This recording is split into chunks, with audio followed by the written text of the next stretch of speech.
Bismillahirrahmanirrahim. Assalamualaikum warahmatullahi wabarakatuh.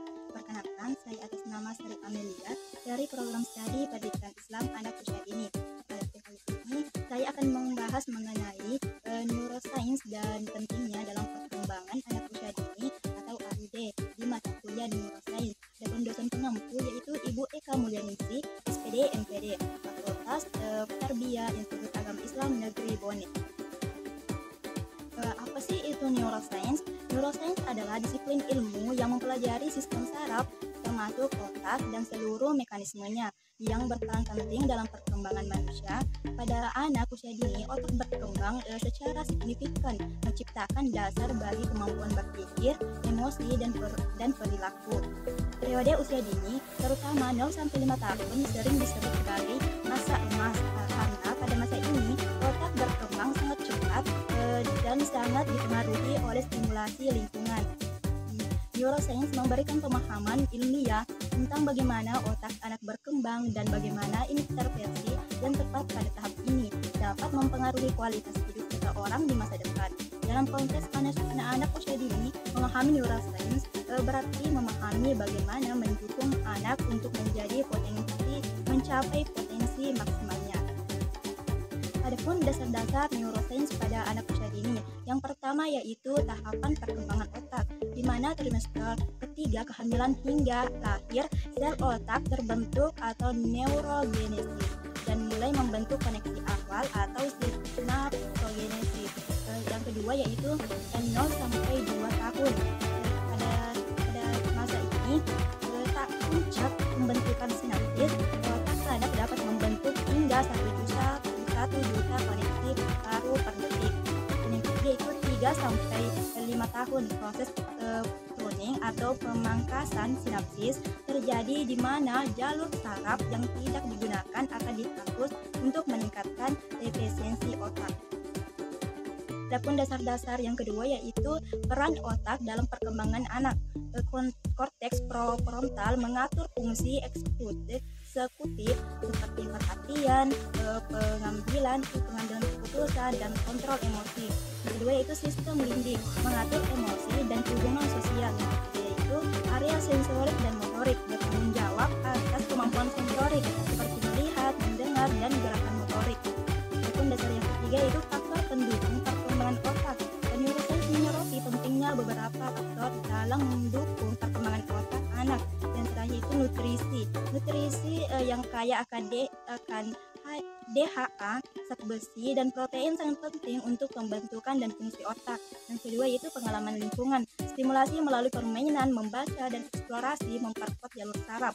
Yang ketiga itu interaksi sosial, hubungan yang hangat dengan orang tua atau pengasuh membantu mengurangi stres dan meningkatkan perkembangan emosional. Adapun prinsip-prinsip neuroscience dalam pembelajaran anak usia dini. Yang pertama yaitu pembelajaran melalui bermain.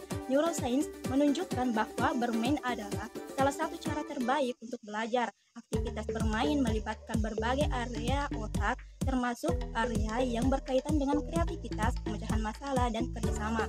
Yang kedua yaitu pengulangan dan konsistensi. Otak anak belajar melalui pengulangan. Aktivitas yang dilakukan secara konsisten seperti membaca buku cerita setiap malam membantu memperkuat jalur saraf tertentu. Yang ketiga itu pentingnya emosi positif dalam belajar. Emosi positif seperti rasa aman dan bahagia mendorong pelepasan hormon dopamin yang mempercepat proses belajar. Sebaliknya, stres yang berlebihan dapat mempengaruhi perkembangan otak dan fungsi kognitif anak. Adapun yang keempat yaitu plastisitas otak. Otak anak memiliki plastisitas yang tinggi, yaitu kemampuan untuk beradaptasi dan berubah berdasarkan pengalaman. Hal ini menunjukkan anak belajar dengan cepat jika diberikan lingkungan yang mendukung. Mengapa sih neuroscience penting untuk dipelajari? Pertama, karena neuroscience itu mendukung intervensi dini. Memahami neuroscience membantu orang tua dan pendidik mendeteksi masalah perkembangan sejak dini seperti keterlambatan bicara atau gangguan konsentrasi sehingga dapat diberikan intervensi yang tepat. Yang kedua yaitu membentuk lingkungan yang mendukung. Neuroscience menyoroti pentingnya memberikan lingkungan yang aman, penuh kasih sayang, dan kaya stimulasi untuk mendukung perkembangan optimal otak anak. Yang ketiga yaitu memaksimalkan potensi anak. Dengan memahami bagaimana otak anak bekerja, orang tua dan pendidik dapat merancang metode pembelajaran yang sesuai dengan kebutuhan anak, sehingga potensi mereka dapat dikembangkan secara maksimal. Sedangkan yang keempat yaitu meningkatkan kesejahteraan psikologis. Karena neuroscience juga membantu memahami bagaimana interaksi sosial yang sehat seperti perhatian dari orang tua dapat membangun kesejahteraan emosional anak. Adapun kaitan neuroscience dengan pembelajaran anak usia dini, pertama yaitu ada sains kurikulum berbasis otak. Kurikulum anak usia dini yang efektif dirancang berdasarkan prinsip neuroscience seperti bermain untuk belajar, kegiatan multisensori, dan stimulasi interaktif. Yang kedua yaitu strategi pembelajaran individual. Neuroscience membantu pendidik memahami bahwa setiap anak memiliki gaya belajar dan perkembangan otak yang berbeda. Oleh karena itu, strategi pembelajaran harus disesuaikan dengan kebutuhan individu. Sedangkan yang ketiga yaitu stimulasi melalui aktivitas fisik. Aktivitas fisik tidak hanya membantu kesehatan tubuh tetapi juga meningkatkan fungsi kognitif anak.